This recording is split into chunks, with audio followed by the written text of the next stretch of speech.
নেতা।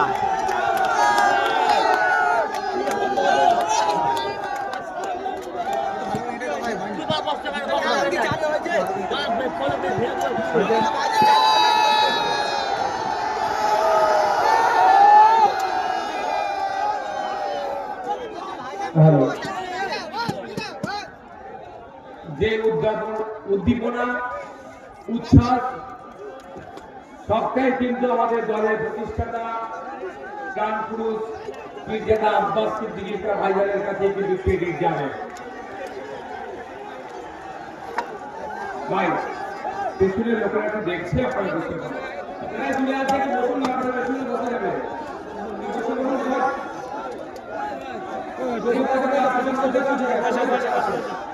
বসো বসো বসো।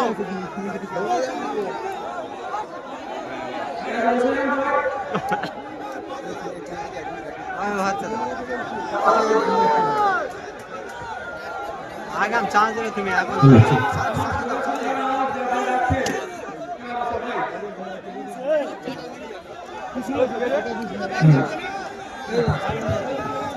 ভাই মিডিয়ার বন্ধুদের সাথে কেউ মিডিয়ার বন্ধুদের সাথে কোনো খারাপ আচরণ করবেন না। আপনারা ঠিক করে বসতে পারেননি বলে আমি কিন্তু একবার জাস্ট বসেছিলাম, তারপরে সারাক্ষণ কিন্তু আমি দাঁড়িয়ে আছি। আপনারা লক্ষ্য করেছেন কি? মিডিয়ার আমাদের বন্ধু মানুষ, সুতরাং মিডিয়ার বন্ধুদেরকেও তাদের কাজটা করতে দিন। আমি অনুরোধ করবো যারা মিডিয়া ভাইরা আপনারা চেয়ার দিয়ে আছে আপনারা বসুন, চেয়ার দিয়ে আছে আপনারা বসুন, আপনাদের মেসেজটা ফ্যাক্ট করে আপনারা বসুন, চেয়ার দিয়ে আছে ভাইরা আপনারা পিছে গেলে ডিস্টার্ব হবে। এ ভাই বল, বসো বসো বসো ভাই ভাই বসো। এই তোমরা কথা বলছো কেন ভাই? আপনি চলে আসেন, জায়গা আছে, বসে চেয়ার না গায়ে একটা চেয়ার দাও, একটা চেয়ার দাও বলেছি, একটা চেয়ার দাও, একটা চেয়ার দাও চলো।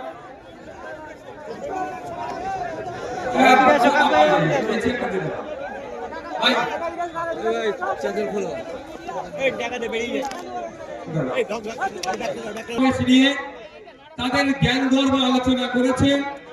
কেন আজকে আমরা শহীদ মিনারের ময়দানে এসে উপস্থিত হয়েছি আমাদের অধিকারের জন্য, সেই বিষয়ে তারা দীর্ঘক্ষণ চর্চা করেছে।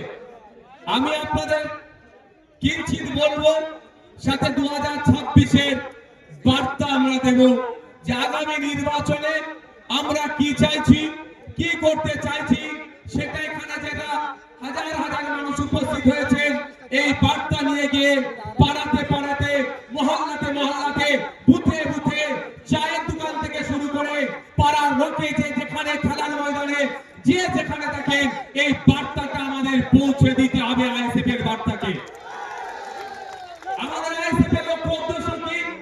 আইএসএফ এর লক্ষ্য উদ্দেশ্য হচ্ছে যে সমাজ ব্যবস্থার পরিবর্তন করতে হবে। এক মফস্বল এলাকার মানুষ, সুন্দরবনের মানুষ, দার্জিলিং এর মানুষ, দিনাজপুরের মানুষ, মালদার মানুষ, বাঁকুড়ার মানুষ, বীরভূমের মানুষ, হুগলির প্রত্যন্ত গ্রামের একটি মানুষ আপনাকে ট্রিটমেন্ট করতে গিয়ে কলকাতার সরকারি হসপিটালে দ্বারস্থ হতে হবে। Indian secular front alternative politics provide করছে, ইন্ডিয়ান সেকুলার ফ্রন্ট কল দিচ্ছে 2026 সালে যদি আমাদেরকে আপনারা সরকারে নিয়ে আসেন, আমরা 5 বছর একটা সরকারের সময় পাই, 5 বছর 5টা জেলাতে আমরা কলকাতার পিজি, এনআরএস, আরজিকরের মতো স্টার হসপিটাল আমরা বানিয়ে দেব। গ্রামের মানুষকে আর শহরে উপস্থিত করা হবে। আমরা জানা হচ্ছে আপনাদের আজকে দেখলে দেখা যাবে শিক্ষা ব্যবস্থা তলানিতে চলে যাচ্ছে। 2012 থেকে 2024 এই সময়কালে পশ্চিমবাংলায় প্রায় 25,000 প্রাইমারি স্কুল বন্ধ হয়ে গিয়েছে। তাই আজকে আমরা এই মঞ্চ থেকে ঘোষণা দিচ্ছি, শুধু বন্ধ হয়ে যাওয়া স্কুলগুলো চালু করা নয়, নতুন নতুন শিক্ষা প্রতিষ্ঠান হবে, কলেজ তৈরি হবে, নতুন নতুন শিক্ষা প্রতিষ্ঠান হবে, কলেজ তৈরি হবে, সাথে সাথে ইউনিভার্সিটিও তৈরি হবে। দুর্ভাগ্য আমাদের মুর্শিদাবাদ জেলা সারা ভারতবর্ষের পিছিয়ে থাকা জেলাগুলোর মধ্যে যদি আমরা খোঁজ করি একটা জেলা পাবো মুর্শিদাবাদ জেলা, সেই জেলাতে এখনো পর্যন্ত একটা ফুল ফ্লেজেড ইউনিভার্সিটি দেখতে পাচ্ছি না। আমরা শুধু মুর্শিদাবাদ জেলা নয়, 10 লক্ষ 20 লক্ষ মানুষের ঘরে প্রতিটা জায়গায় আমরা সেই ইউনিভার্সিটি তৈরি করব। উচ্চ শিক্ষায় শিক্ষিত যাতে হতে পারে আমাদের সমাজের ছেলেরা, তার ব্যবস্থা আমরা করব যদি 2026 সালে বাংলার মানুষ আমাদেরকে সুযোগ দেয়। আপনাদের জানিয়ে রাখি, আজকে রাজ্য সরকার যে বিচারিতা করছে সংখ্যালঘুদের সাথে, দলিতদের সাথে, আদিবাসীর সাথে, সেই বঞ্চনা থেকে আমরা অবসান ঘটাবো। हमारे यहाँ पे प्यारे, हमारा सबका प्यारा बाबा साहेब अम्बेडकर जी का उनका थर्ड जनरेशन प्रकाश अम्बेडकर जी ऐसे देखे। हम आपको बोलना चाहते हैं, बंगाल में जो अभी सरकार चल रहा है सिर्फ नाम का सरकार चल रहा है, आखिर में सर्कस चला रहा है। क्योंकि यहाँ पे 100 स्टार के अनुसार से 22% दलित को जॉब मिलना चाहिए, लेकिन ऑफिशियल ये लोग 22% दलित को जॉब दे रहा है, लेकिन उसमें से 10% असली दलित नहीं है। फेक सर्टिफिकेट डाल के दलित का जहाँ के ये सरकार छीनना चाहते हैं। 22% असली जो दलित है उनको जॉब मिले, वही लड़ाई हम लोगों का है। यहाँ पे 6% रिजर्वेशन है एसटी कम्युनिटी के लिए। दुख की बात है, बंगाल में 1 करोड़ आदिवासी नहीं है, लेकिन 1.5 करोड़ एसटी सर्टिफिकेट प्रोवाइड किया गया है। इसका मतलब यही होता है कि 6% जो है, जब उसमें से असली जो जो आदिवासी है उनको नहीं मिल रहा है, उसको छोड़ के जो नॉन आदिवासी है, जो आदिवासी के जो संरक्षण है, जो रिजर्वेशन है, उसमें से वो लोग खा जा रहे हैं। तो हमारा मोदी इस दिन आज यहाँ से ऐलान करना चाहते हैं, अगर हम लोग सत्ते में आएंगे 22% जो दलित के लिए जॉब है रिजर्वेशन उनको सही से मिलेगा, 6% जो आदिवासी के हैं वो मिलेगा। साथ में रंगनाथ मिश्रा जी का जो कमीशन है, बैकवर्ड क्लास का जो माइनॉरिटी मुस्लिम है उनका जो 10% देने के लिए बोला है, हम लोग देंगे। 100টা চাকরি হলে 10টা অনগ্রসর মুসলমান চাকরি পাবে, 22টা দলিত চাকরি পাবে, 6 জন আদিবাসী পাবে প্রকৃত। এর ব্যবস্থা আমরা করব যদি 2026 সালে আমাদের নিয়ে আসা হয়। আমরা করব।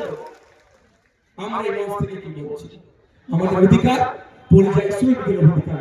Inter state migrant labours act 1979 কেন্দ্র সরকারের আইন। এই মাইগ্রেন্ট লেবারদের এই তারা নানান রকম অত্যাচার অনাচার হচ্ছে, এইগুলো বন্ধের জন্য।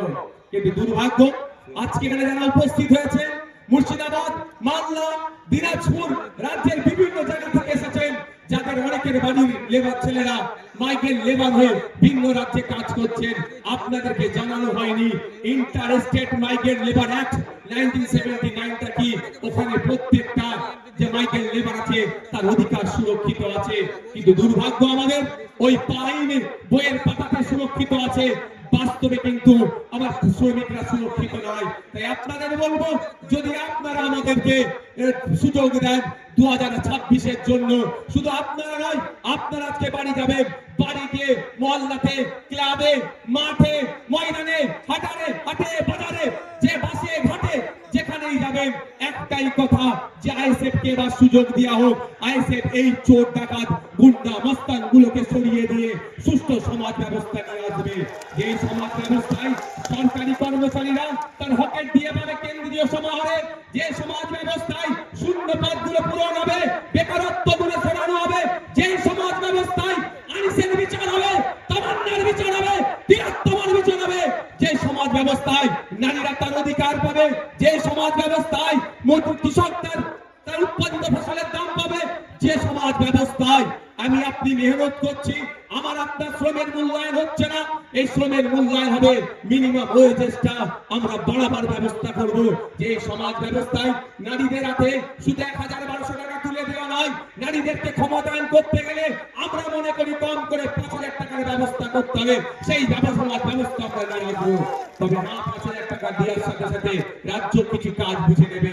এই সুস্থ সমাজ ব্যবস্থা আনবো, যেখানে বর্ণগত, জাতিগত, ধর্মগত, নারী পুরুষের কোনো ভেদাভেদ থাকবে না, যেখানে সবাই আমরা মানুষ, আমাদের সামাজিক পরিচয় আমরা যেটা সেটা নিয়ে মাথা তুলে বেঁচে থাকবো, সেই সমাজ ব্যবস্থা নিয়ে আসবো।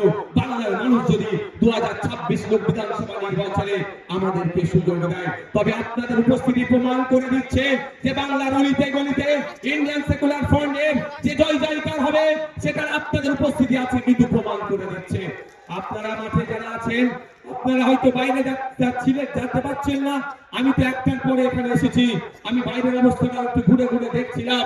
আপনারা এখানে যেরকম মানুষ আছেন, এর কয়েক গুণ বেশি মানুষ বাইরে শুধু ঘুরছে, জায়গা পাচ্ছে না বলে।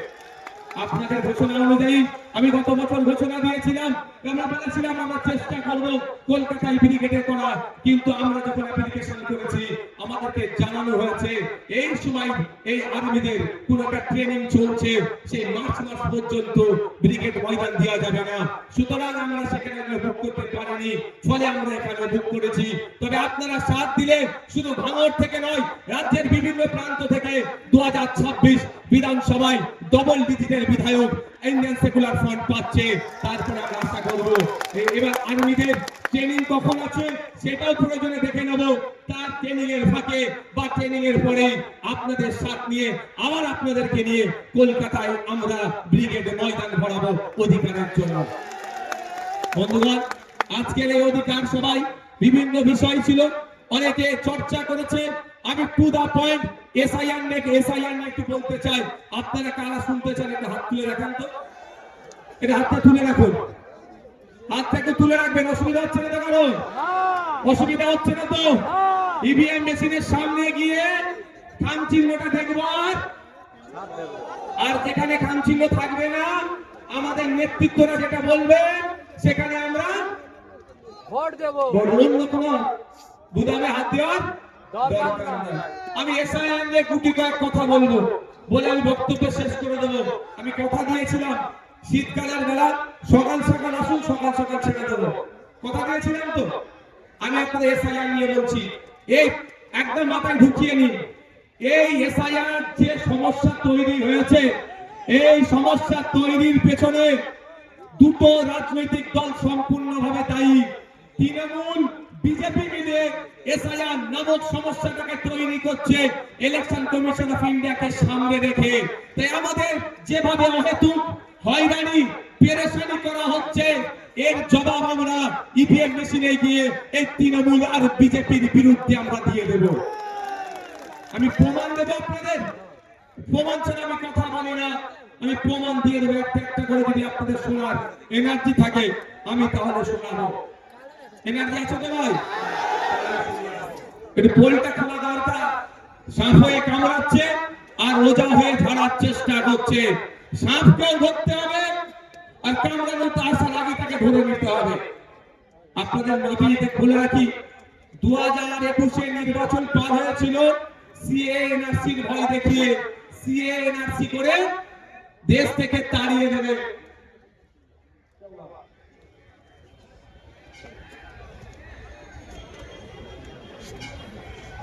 সংগ্রামী যৌথ মঞ্চে যে মঞ্চ আছে তার উপরে ছেলেরা উঠে গেছে, এই উপরে যারা উঠেছে তারা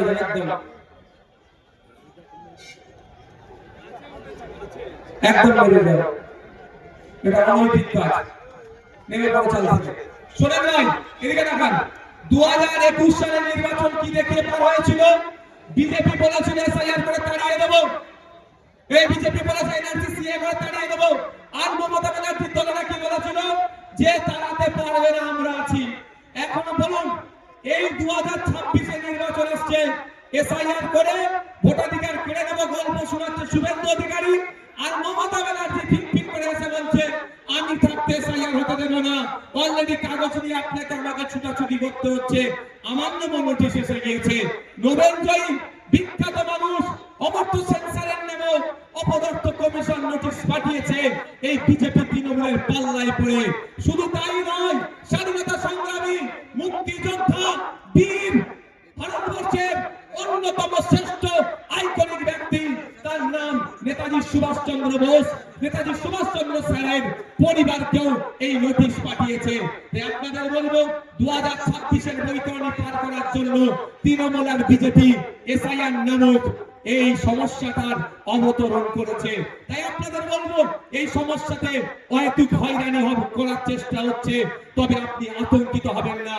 দিন দেওয়ানে বলেছিলাম স্বচ্ছ এসআইআর করলে সহযোগিতা করব, আজকেও বলছি স্বচ্ছ এসআইআর মিন্স ভোটার লিস্ট স্বচ্ছ হোক, মৃত ভোটারের নাম বাদ যাবে, একাধিক জায়গায় ভোটার লিস্টে নাম উঠেছে বাদ যাবে, যার অস্তিত্ব নেই সেই ভোটারের নাম বাদ যাবে, প্রয়োজনে আমরা সহযোগিতা করব।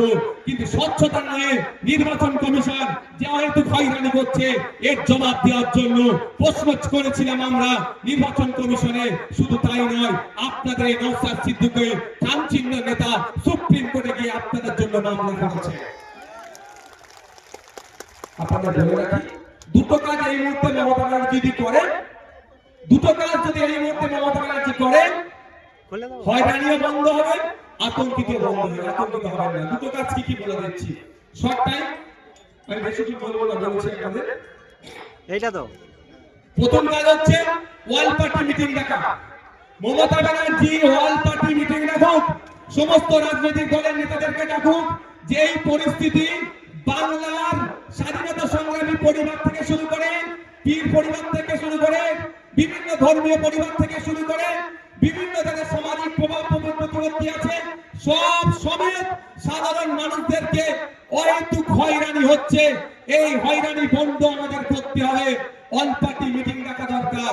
কেমন অল পার্টি মিটিং আপনাদের জানিয়ে রাখি, বর্বর পাকিস্তানিরা যখন এসে পেহেলগাঁওতে আমাদের দেশের নাগরিককে খুন করলো, সেই সময় অল পার্টি মিটিং ভারত সরকার ডেকেছিল। সেই সময় কংগ্রেসের পক্ষ থেকে বলেছিল পাকিস্তানের বিরুদ্ধে অল আউট যাও, আমাদের কোনো অবজেকশন নাই। আজকে মমতা ব্যানার্জি যদি অল পার্টি মিটিং ডাকে, মমতা ব্যানার্জি ডাকে কেউ আসুক আর নাই আসুক, ইন্ডিয়ান সেকুলার ফ্রন্ট যাবে বাংলার নাগরিকদের সাথে, সেখানে গিয়ে বলবে স্বচ্ছতার সাথে যে কাজ পশ্চিমবাংলা সরকার করতে চায় আমরা প্রস্তুত আছি বাংলার মানুষের জন্য। তাহলে আপনি আতঙ্কিত মুক্ত হবেন তো ভাই? কিন্তু চাই না আপনি আতঙ্কিত মুক্ত হয়ে মমতা ব্যানার্জি করবেন, এরা চাই আপনি পেরেশানি থাকুন। আপনি পেরেশানি থেকে প্রশ্ন করতে পারবেন না মাদ্রাসায় টিচার নেই কেন। আজকে দেখুন কলকাতায় গতকালকে খোঁজ নিয়ে দেখুন প্রায় 33 দিন এই ঠান্ডাতে তারা পড়ে আছে। আগের টিচার গুলো এমএসকেএসএস টিচারদের সম্মানিত ঠিকঠাক পাচ্ছে না, মাদ্রাসায় দফাদার শূন্য পদ হয়ে গেছে, পরিকাঠামো ধ্বংস হয়ে গেছে, স্কুলে টিচার নাই, হাই স্কুলে টিচার নাই, শিক্ষার পরিকাঠামো ধ্বংস হয়ে গেছে। আপনি এটা প্রশ্ন করবেন না এসআইআর কাগজ নিয়ে ছুটাছুটি করবেন? এই ছুটাছুটি করার জন্য আপনাকে এই পদক্ষেপগুলো গ্রহণ করছে না। দ্বিতীয় হচ্ছে বিধানসভায় নিন্দা প্রস্তাব পাস করানো হোক, বিধানসভায় নিন্দা প্রস্তাব পাস করানো হোক। যেভাবে অহেতুক হয়রানি করা হচ্ছে এটা অত্যন্ত নিন্দাজনক কাজ, সেখানে নিন্দা প্রস্তাব পাস করানো হোক। সেই নিন্দা প্রস্তাবের কপিটা ইলেকশন কমিশন অফ ইন্ডিয়াকে দিক, আর যে সরকার একটা মামলা করুক সেই মামলাতে কপিটা অ্যাটাচ করে দিক। নিশ্চিতভাবে সুপ্রিম কোর্ট এটার প্রতি বিবেচনা করবে, কারণ বিধানসভার মধ্যে নিন্দা প্রস্তাব পাস করানো মানে পুরো পশ্চিম বাংলার মানুষ এটাকে নিন্দা করছে, এই অহেতুক হয়রানিকে। এটা করবে মমতা ব্যানার্জি সরকার? আওয়াজ দিন একটু। কেন করবে না? পেরেশান তো হচ্ছে দলিত, সব থেকে বেশি পেরেশানি হচ্ছে মুসলমান, তারপরে দলিত, তারপরে আদিবাসী। তাই মুসলমানকে তো বড় ভোট মানুষ মনে করে না, শুধু ভোটার মনে করে আর ক্যাপটিভ ভোট ব্যাংক হিসাবে রাখতে চায়। তাই আপনাদের বলবো দিকে দিকে আওয়াজ তুলতে হবে, বলতে হবে ইমিডিয়েট পশ্চিমবাংলা সরকারকে এই দুটো কাজ করা দরকার। এক, অল পার্টি মিটিং ডাকা, দ্বিতীয় হচ্ছে বিধানসভায় নিন্দা প্রস্তাব পাস করানো। এরপরও আপনাদের বলছি আমার উপরে কেন এদের রাগ বুঝতে পেরেছেন? ৭৭ টাকা নিয়ে কিছু নয়, নওশাদকে হারাতে হবে। কারণ আমি তো এদের পয়েন্টে পয়েন্টে এদের ভুলগুলো ধরিয়ে দিই, ওই জন্য এদের জয়েন্টে জয়েন্টে ব্যথাটা করে দেয়। আমি তো বলছি আপনাকে, দেখবেন তাদের বাড়ি ফোন গেছে, ফোনের সাথে আর একটা এক্সট্রা হিয়ারিং এর নোটিশ গেছে, হিয়ারিং এর নোটিশের সাথে আর একটা কাগজ গিয়েছে। সেই হিয়ারিং এর নোটিশের সাথে একটা যে কাগজ গিয়েছে সেখানে 13টা ডকুমেন্টসের কথা বলা হচ্ছে। যাদেরকে হিয়ারিং এ ডাকা হচ্ছে এই 13টা ডকুমেন্টসের মধ্যে কোন একটা ডকুমেন্ট সাবমিট করলে তার হিয়ারিংটা সে পজিটিভ হয়ে যাবে, অর্থাৎ তার অসুবিধা হবে না। এটা বলছো তো? আচ্ছা, আমরা এসআইআর নিয়ে এত দুটো মেনলি সমস্যার সম্মুখীন হতে হচ্ছে আমাদের। একটা, টাইম লস হচ্ছে, দাঁড়াতে হচ্ছে, অব্যবস্থা মানে এই গেটের কথা শুনে যাবে, গেটের কথা শুনে গেটের শুনে দেখতে পাচ্ছেন এই তো সবার উপরে বসো, নিচে বসো। দুটো জিনিস হচ্ছে ভাই, একটা কি আমার অযথা টাইম দিতে হচ্ছে, ওখানে অব্যবস্থা, ওখানে ঠিকঠাক ব্যবস্থা আমরা পাচ্ছি না, ঘন্টার পর ঘন্টা লাইনে গিয়ে দাঁড়াতে হচ্ছে। দ্বিতীয় হচ্ছে আমরা আতঙ্কিত, তাই তো ভাই, যে আমার কি হবে। কিন্তু এই 13টা ডকুমেন্টসের মধ্যে যদি কারো একটা ডকুমেন্টস থাকে সে আতঙ্ক মুক্ত। আমি ঠিক কথা বলছি তো ভাই? আমি ভাই আতঙ্কিত নই, আমার কোনো স্টার্ট দিয়েছি বলে। কেন বলুন তো? আর্টিকেল 326 আমার ভোটদানের স্বাধীনতা। 18 বছরের ঊর্ধ্বে হলে ভোট দিতে পারবো, ভোট দিতে পারবো। আমার এটা কেড়ে নিতে পারবে না। কারো আশীর্বাদে যেমন কেউ অন্যায়ভাবে রাখতে পারবে না, কারো অভিশাপে কেউ অন্যায়ভাবে কেড়ে নিতে পারবে না। যাক আমি আপনাদের বলি, এই নোটিশের 6 নম্বর পয়েন্টে দেখুন কি লেখা আছে। 6 নম্বর বলা হচ্ছে, রাজ্যের উপযুক্ত কর্তৃপক্ষ প্রদত্ত স্থায়ী বসবাসের প্রমাণপত্র বা শংসাপত্র, অর্থাৎ পশ্চিমবাংলা সরকার তার কর্তৃপক্ষকে দিয়ে আপনার হাতে যদি রেসিডেন্স সার্টিফিকেট তুলে দেয়, তাহলে আপনি হিয়ারিং এর নোটিশে গিয়ে ওটা দিলে আপনি হিয়ারিং আপনার কোনো চিন্তার কারণ থাকবে না। কিন্তু সরকার একবারও এটা দেবে বলেছে, একবারও বলেছে যে তোমরা হয়রানি হয়ে না, তোমরা আতঙ্কিত হয়ে না, আমি তোমাদের সরকার, যে আমি তোমাদের ব্যবস্থা করে দেবো। তাই আপনাদের বলি, আপনারা 2021 সালে অনেকে ভাঙর ছাড়া, অনেকে কি হবে না হবে ভেবে ভোট দিবার ইচ্ছা গেলেও ভোট দেননি। কিন্তু আপনাদের বলছি, আজকে যদি এটা সংযুক্ত মোর্চার সরকার চলতো, তাহলে এই হয়রানি হতো না। তারপরে যদি হয়রানি করার চেষ্টা করতো, আমরা বাড়িতে বাড়িতে এই রেসিডেন্স সার্টিফিকেটটা তৈরি করে পৌঁছে দিতাম। বাড়িতে থাকো, তোমার বাড়িতে আমরা কাগজ পৌঁছে দেব। রাজ্য সরকার চাইলে যেভাবে দুয়ারে সরকার করছে, সেরকম বাড়িতে সরকার পৌঁছে দিতে পারতো। থামে বলেন, এনাও তোমার রেসিডেন্স সার্টিফিকেট দাও, তুমি গিয়ে হিয়ারিং এর টেবিলে দাও, তোমার হিয়ারিং পাস হয়ে যাবে, তোমার ভয় নেই। এটা করেছে রাজ্য সরকার? জানতে হবে। আমি প্রথমেই বলি, শুভেন্দু অধিকারী আমাকে আপনাকে ভোটাধিকার কেড়ে নেওয়ার চক্রান্ত করছে। চক্রান্ত করলে চক্রান্তের জবাব দিতে হবে তো। এই বুনহল হয় তাহলে বাগাতে কি হতে হবে তো ভাই? তো বাগাতে ভূমিকা দেখতে পাচ্ছি না। তারপরে চলে আসুন 10 নম্বর পয়েন্টে বলছে, রাজ্য স্থানীয় কর্তৃপক্ষের দ্বারা তৈরি পারিবারিক রেজিস্টার, রাজ্য বা স্থানীয় কর্তৃপক্ষের দ্বারা তৈরি পারিবারিক রেজিস্টার 2011 সালে আইসিডিএস কর্মীদের দিয়ে তথ্য তোলা হয়েছিল। এই পারিবারিক রেজিস্টার সেখানে আছে। এই তথ্যটা উঠে প্রথমে গিয়েছিল পঞ্চায়েতে, পঞ্চায়েত থেকে রাজ্যে গিয়েছিল। তার আপনারা বলুন, এই তথ্যটা অলরেডি প্রতিটা পঞ্চায়েতে আছে। এই 10 নম্বর পয়েন্টটা যেটা চেয়েছে এর উত্তর, অর্থাৎ এই যে কাগজ চেয়েছে, এই কাগজটা প্রতিটা পঞ্চায়েতে আছে। রাজ্য সরকার 2023 পঞ্চায়েত নির্বাচনে একচ্ছত্র ভোট লুট করেছে। সেই ভোট লুট করতে গিয়ে আমরা আমাদের ভাঙড়ের 3 ভাইকে হারিয়েছি। শহীদ মহিউদ্দিন, শহীদ হাসান, শহীদ রেজাউল গাজী, 3 জনকে হারিয়েছি। শুধু নয়, সারা রাজ্যে আমাদের কর্মীদের অত্যাচার করে, তারা অবৈধ পন্থা অবলম্বন করে আজকে তারা পঞ্চায়েতের ক্ষমতায় বসে আছে, পঞ্চায়েত চালাচ্ছে। সেই পঞ্চায়েতের মাধ্যমে যদি প্রতিটা বাড়িতে বাড়িতে এই তথ্যটা 10 নম্বর যে পয়েন্ট আছে পারিবারিক রেজিস্টার যদি পৌঁছে দেয়, ওটা নিয়ে আপনি যখনই হিয়ারিং এর টেবিলে যাবেন, আপনাকে অফিসার আর কিছু দ্বিতীয় প্রশ্ন করার সুযোগ পাবে না। ওটা জমা দেবেন, জমা দেওয়ার পরে আপনার হিয়ারিং কমপ্লিট হয়ে যাবে। তাহলে আতঙ্ক মুক্ত হবে না, হবে না ভাই? রাজ্য সরকার চাইলে আপনার আতঙ্ক মুক্ত করতে পারে এই দুটো ডকুমেন্ট দিয়ে। কিন্তু রাজ্য সরকার তো আতঙ্ক মুক্ত চাইছে না। যদি আতঙ্ক মুক্ত চাইতো, কুরআন শরীফকে নিয়ে যে অসীম সরকার কুভাষায় কথা বলেছে, তাকে ধরে তখন জেলের মধ্যে রাখতো, পুলিশ সুমোটো করতো, তার বিরুদ্ধে ব্যবস্থা নিতে দূরের কথা প্রায় 900 মতো অভিযোগ জমা পড়েছে, এখনো একটা এফআইআর হিসেবে ট্রিট করেনি এই রাজ্য সরকার। কারণ বোঝা যাচ্ছে আপনাকে আমাকে কি নজরে রাখে। তবে রাজ্য সরকার এফআইআর হিসেবে ট্রিট করেনি বলে ভাঙড়ের বিধায়কগুলো শাস্তি থেকে চুপ থাকবে না। আমি কোর্টে যাচ্ছি 136 সার্কুলার 156 সার্কুলার 3 দিয়ে আমি কোর্ট থেকে মামলা করছি এই অসীম সরকারের বিরুদ্ধে। কিন্তু প্রশ্ন না, আপনারা বাংলার মানুষ, সংখ্যাগরিষ্ঠ মানুষ ভোট দিয়ে সরকার তৈরি করলো, আবার সংখ্যাগরিষ্ঠ মানুষকে রাস্তায় নামতে হবে কেন? আমার এসআইআর বাঁচানোর জন্য। তাহলে সরকারের কাজটা কি?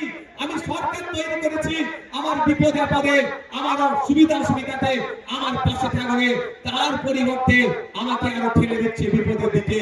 তাই আপনাদের বলবো, আসলেই কি তৃণমূল কংগ্রেস, আসলেই কি তৃণমূল কংগ্রেস এসআইআর থেকে আপনাদের নিস্তার দেবে মনে হচ্ছে? ওয়াকাফ খেয়েছে জানেন তো নাকি? ওয়াকাফটা যেমন আমি আছি হবে, আমি থাকতে হবে না, আমি থাকতে হবে না, আমি থাকতে হবে না, টুক করে রাত্রে কি বললো? ওয়াকাফ মেনে নিল, এটাও মিলিয়ে নেবে। এসআইআর উনি বেঁচে থাকতে হবে না বলছেন, বলতে বলতে শেষ দিন আপনাকে ঢুকিয়ে দিতে পারে। তাই বলছি আপনাদের, আপনার লড়াই আপনাকে লড়ে নিতে হবে, আমার লড়াই আমাদেরকে লড়ে নিতে হবে। তাই ওদের কথা, মমতা ব্যানার্জির কথাই ভরসা করে লাভ হবে না, আমাদেরকে আওয়াজ তুলতে হবে যে ইমিডিয়েট যে পঞ্চায়েতে পারিবারিক রেজিস্টার্ড সার্টিফিকেট আছে সেইগুলো যাদের নামে হিয়ারিং এসছে, তার hearing already supreme court order দিয়েছে, যাদেরকে হিয়ারিং ইস্যু করা হচ্ছে তাদের লিস্ট কি করো, পাবলিশ করো। সেই লিস্ট দেখে দেখে পঞ্চায়েতে পাবলিশ করার কথা বলা হয়েছে, প্রতিটা পঞ্চায়েতে সেই লিস্ট দেখে পাবলিশ করে আমাকে পাবলিশ দিতে হবে, আমার বাড়িতে কাগজ পৌঁছে দেওয়া হোক। এই আওয়াজটা আমরা তুলবো তো নাকি গো? তুলতে হবে তো নাকি? ঝিলিয়ে দেখানো হবে? আর 5 মিনিট বলবো, অসুবিধা আছে? আর এনার্জি আছে? কাদের এনার্জি আছে আমরা দেখি তো। এনার্জি আছে তো? এনার্জি আছে তো? ফুল এনার্জি আছে? আর 5 মিনিট বলবো। মমতা ব্যানার্জি এই মুহূর্তে পশ্চিমবাংলার মুসলমানদেরকে সবথেকে বড় যে অভিশাপটা দিয়েছে তার নাম হচ্ছে ওবিসি নতুন সার্টিফিকেট। মমতা ব্যানার্জি প্রতিনিয়ত, তার দল বাচ্চিনি প্রতিনিয়ত মুসলমান দলের আদিবাসীদেরকে এক একটা করে অভিশাপ উপহার দেয়। তাই মুসলমান এখন সবথেকে বড় অভিশাপ যেটা পেয়েছে সেটার নাম হচ্ছে ওবিসি সার্টিফিকেট। এই ওবিসি সার্টিফিকেট নামটা আসতে থাকলে ছিঁড়ে ফেলে দেওয়া, বাড়িতে রেখে দেওয়া আর সার্টিফিকেট রাখা একই হবে। কারণ এই কলে কৌশলে মুসলমানদের শুধু নামটা আসতে সার্টিফিকেটটা রাখতে চাইছে।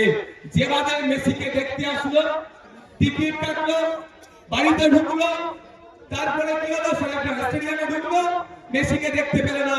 আপনার হাতে সার্টিফিকেট থাকবে, ফর্ম ফিল আপ করবেন, পরীক্ষায় বসবেন, রিটেনে পাস করবেন, ভাইভাতে গিয়ে ভাইভার পরে যখন লিস্ট বার হবে আপনি সংরক্ষিত কোটায় আর চাকরি পাবেন না। এই জ্ঞানাকলটা মমতা ব্যানার্জি সরকার করেছে, তৃণমূলের সরকার করেছে।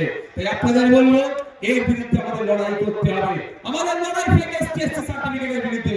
প্রকৃত যিনি দলিত সে চাকরি পাচ্ছে না, প্রকৃত যিনি আদিবাসী সে চাকরি পাচ্ছে না, প্রকৃত যে অনগ্রসর শ্রেণীর মুসলমান সে চাকরি পাচ্ছে না। এর বিরুদ্ধে আমাদের লড়াই। যারা প্রকৃত অর্থে চাকরির প্রয়োজন, উচ্চ শিক্ষায় সংরক্ষণের প্রয়োজন, তাদেরকে ক্ষমতায় নিয়ে আসতে হবে। তাই আপনাদের বার্তা দিচ্ছি, আপনারা যদি আমাদের সুযোগ দেন আমরা নিয়ে আসবো। তবে একটা কথা বলি, মমতা ব্যানার্জির বিশ্বাস হচ্ছে না আমার তিনি এসআইআর এর বিরুদ্ধে সত্যিকারের লড়াই করবেন। বাসন্তীতে হিয়ারিং এর পরে এবং আপনার রিসিপ্ট দিচ্ছিল না, আমাদের কর্মীরা গিয়ে আন্দোলন করে রিসিপ্ট যখন দেওয়ালো তার কিছুক্ষণের মধ্যে পুলিশকে পাঠিয়ে তৃণমূলের নেতা এসে আমাদের কর্মীদের ওখান থেকে সরিয়ে দিল। এটা মানে কি? রিসিপ্ট দেওয়া তো ভালো কথা, তারপরে খবর পেলাম আর রিসিপ্ট দিচ্ছে না। তাহলে এই যে চক্রান্ত বিজেপি করছে, সেই চক্রান্তের সাথে কিন্তু তৃণমূল একইভাবে যুক্ত আছে। তাই এই চক্রান্তের জবাব আমাদেরকে গণতান্ত্রিক পক্ষে নিতে হবে। গতকালকে দেখছিলাম সিপিএম এর এক সিনিয়র লিডারের মেরে মুখ ফাটিয়ে দিয়েছে। অভিযোগটা কি? তার অপরাধটা কি? যে এসআইআর এর নামে যে অহেতুক নাগরিক হয়রানি হচ্ছে এর বন্ধের জন্য ডেপুটেশন দিতে গিয়েছিল। তাহলে নাগরিক হয়রানি বন্ধের জন্য ডেপুটেশন দিলে যদি অহেতুক পেরেশানি করে, এই তৃণমূল যদি আক্রমণ করে, প্রকৃত অর্থে তৃণমূল কি এর বিরুদ্ধে আছে? আজকে প্রোগ্রাম আমরা এটা একদম শেষের দিকে এসেছি, আমরা শেষ করব। শেষ করতে আগে আপনারা আস্তে আস্তে বিদায় নেবেন, যেতে যেতে মাইকে আওয়াজ করবেন।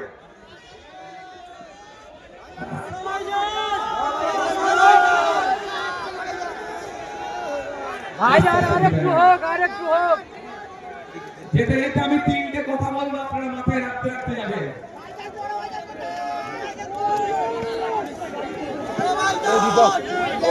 তিনটে কথা বলবো, মাথায় রাখতে রাখতে যাবেন। প্রথম কথা, আমি আবারও বলছি, প্রতিটা স্টেজ থেকে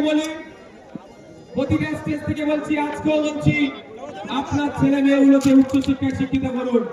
ভাই বুধার দেখি না,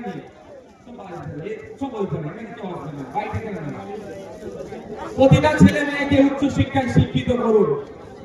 একবেলা খেতে পাবেন না, তাহলে অসুবিধা নাই। ভলেন্টিয়ার যারা আছে,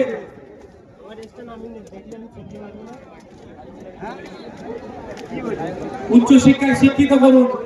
দ্বিতীয় কথা, ভাই শুনে না, এর মধ্যে কোনো ইন্টারভিউ দেবো না। দ্বিতীয় কথা, রাজনৈতিক সৌজন্যতা বজায় রাখবেন। রাজনীতির জন্য মারামারি হানাহানিতে জড়াবেন না। তৃতীয় কথা, ল অ্যান্ড অর্ডার হাতে তুলে নেবেন না। Law and order situation create হোক, এই কাজ করবেন না। প্রশাসনকে আপনারা সহযোগিতা করবেন। আর একটা কথা বলবো, আপনারা কি শুনতে প্রস্তুত আছেন? একটা চ্যালেঞ্জ এখান থেকে দিয়ে রাখছি, তৃণমূলের বন্ধুরা আইএসএফ এর সাথে রাজনৈতিক ভাবে পেরে উঠতে পারছে না। আইএসএফ এর বিশ্ব নেতা শামসুল আলী মল্লিক, তাপস দা, নাসিরউদ্দিন মীর সাহেব থেকে শুরু করে, লক্ষ্মীকান্ত হাসদা থেকে শুরু করে, কুতুব ভাই থেকে শুরু করে, আর জামির ভাই থেকে শুরু করে, সামির দা থেকে শুরু করে, যে নেতৃত্ব আছে এবং বুথ লেভেল পর্যন্ত যে নেতৃত্বরা আছে, তাদের সাথে যুক্তি তর্কে পেরে উঠতে পারছে না। তারা বলছে যে ভোট কেটে নাকি বিজেপির সুবিধা হবে। আজকের এই শহীদ মিনার ময়দান থেকে তৃণমূলের সুপ্রিমোকে চ্যালেঞ্জ দিচ্ছি, একটা এগ্রিমেন্ট হোক, যে এগ্রিমেন্টে পিছনে আব্বাস সিদ্দিকী আইএসএফ এর প্রতিষ্ঠাতা সই করবে, আর তৃণমূলের প্রতিষ্ঠাতা সম্মানীয় মাননীয় মমতা ব্যানার্জি সই করবে। সেখানে আব্বাস ভাইজান লিখবেন, আইএসএফ যেখানে যেখানে প্রার্থী দেবে, ভোট কেটে যদি বিজেপি আসে, তার দায়ভার আইএসএফ নেবে। তৃণমূল যা শাস্তি দেবে মাথা পেতে মেনে নেবে। আর সেই এগ্রিমেন্ট পেপারে মমতা ব্যানার্জিকে লিখে সই করতে হবে, তৃণমূল যেখানে যেখানে প্রার্থী দেবে, ভোট কেটে যদি বিজেপি আসে, তার দায়ভার তৃণমূলের উপরে বর্তাবে হবে। আর আইএসএফ যা শাস্তি দেবে গণতান্ত্রিক প্রক্রিয়ায় তৃণমূলকে মেনে নিতে হবে। এই চ্যালেঞ্জটা আজকে শহীদ মিনারের ময়দান থেকে দিয়ে রাখলাম। তাহলে বোঝা যাবে বিজেপিকে আটকানোর জন্য কে কারা ভোট ভোটকে এসে এগিয়ে এসে লড়াই করছে। আমরা আদর্শগত বিজেপি এবং আরএসএস এর বিরুদ্ধে আমাদের পূর্বেকার বক্তা শ্রদ্ধেয় সম্মানীয় বাবা সাহেব আম্বেদকরের নাতি যে কথা বলেছেন, একদম আমরা আদর্শগত ভাবে বিজেপি আরএসএস এর বিরুদ্ধে গণতান্ত্রিক প্রক্রিয়া আমরা লড়াই সংগ্রাম জারি রাখবো। কিন্তু বাংলাতে এই বিজেপিকে যারা জায়গা করে দিচ্ছে, যে তৃণমূল ফ্রন্টে এসে লড়াই করছে, তাদের বিরুদ্ধেও কোনো অংশে লড়াই জারি কম আমরা রাখবো না। ধন্যবাদ সকলকে। আস্তে আস্তে বিদায় নিন। আপনারা অনুরোধ করবো যেভাবে শৃঙ্খলার সাথে আপনারা এসেছেন, একইভাবে শৃঙ্খলার সাথে আপনারা যাবেন। প্রশাসনের বন্ধুরা আপনাদেরকে যেভাবে আসার পথে সহযোগিতা করেছে, যাওয়ার পথে ট্রাফিক থেকে সমস্ত বিষয়ে সহযোগিতা করবে, তাদের দেখানো ট্রাফিক যারা মেনটেন করছে যেভাবে, সেই রকম ভাবে আপনারা যাবেন। আমি ধন্যবাদ জানাই আজকের এই মহতি অধিকার মহাসভায় যারা উপস্থিত হয়েছেন তাদের প্রত্যেককে ধন্যবাদ জানাই।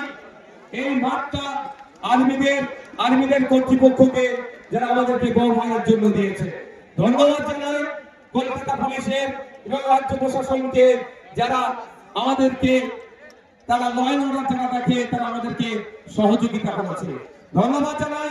আমাদের রাজ্য কমিটির নেতৃত্ব, জেলা কমিটির নেতৃত্ব, অঞ্চল কমিটির নেতৃত্ব, বিভিন্ন স্তরের নেতৃত্ব যাদের উদ্যোগে আজকে এই মহাসমাবেশ সাফল্যের চূড়ান্ত পর্যায়ে পৌঁছাতে সহযোগিতা পেয়েছে। ধন্যবাদ জানাই আজকের এই প্রোগ্রামের অন্যতম প্রধান অতিথি শ্রদ্ধেয় সম্মানীয় বাবা সাহেব আম্বেদকরের তৃতীয় প্রজন্ম, আমাদের সকলের ভালোবাসার শ্রদ্ধেয় প্রকাশ আম্বেদকর মহাশয়কে ধন্যবাদ জানাই। মিডিয়ার বন্ধুদের যাদের সহযোগিতায়, যাদের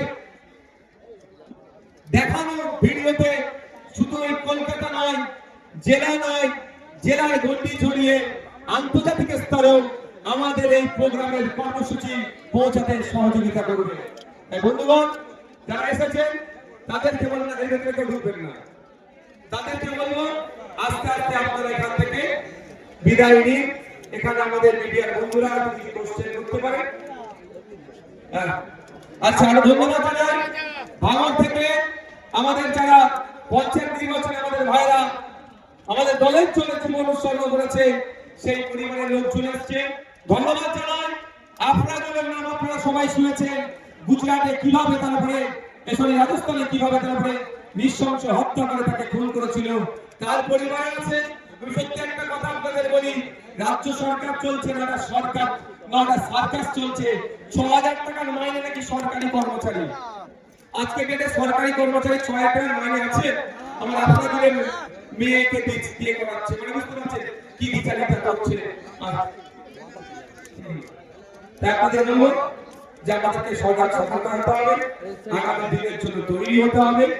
আর পরিশেষে কোথাও রাজ্য প্রশাসনের কাছে এখানে আইবি এসপির মাধ্যমে পৌঁছে দিতে চাই। দেখুন, আমরা গান্ধীজির অহিংসার পথকে অবলম্বন করি, মানে নয় যে নেতাজি সুভাষচন্দ্র বোসকে আমরা ভুলে গেছি, এটা আপনাদের কিন্তু মাথায় রাখবে। আমরা শান্তির পক্ষে থাকি, ছিলাম, আগামী দিনেও থাকবো। আর আমরা অপোজিট সাইড থেকেও সেই সৌজন্যতার আশা করব। অন্যথায় গণতান্ত্রিক প্রক্রিয়াতে সেলফ ডিফেন্স বলে একটা কথা আছে, এটাকে বৈধতা দিয়ে আছে সেলফ ডিফেন্স। সেলফ ডিফেন্সে না আমাদেরকে চলে যেতে হয়, সেটাও মাথায় রাখবেন। আশা করব আমরা গণতন্ত্রকে মান্যতা দিয়ে মানুষের মতামতকে পাথেয় করে আমরা আগামী দিনের জন্য এগিয়ে যাব। সকলকে ধন্যবাদ জানিয়ে আমি আমার বক্তব্য শেষ করছি।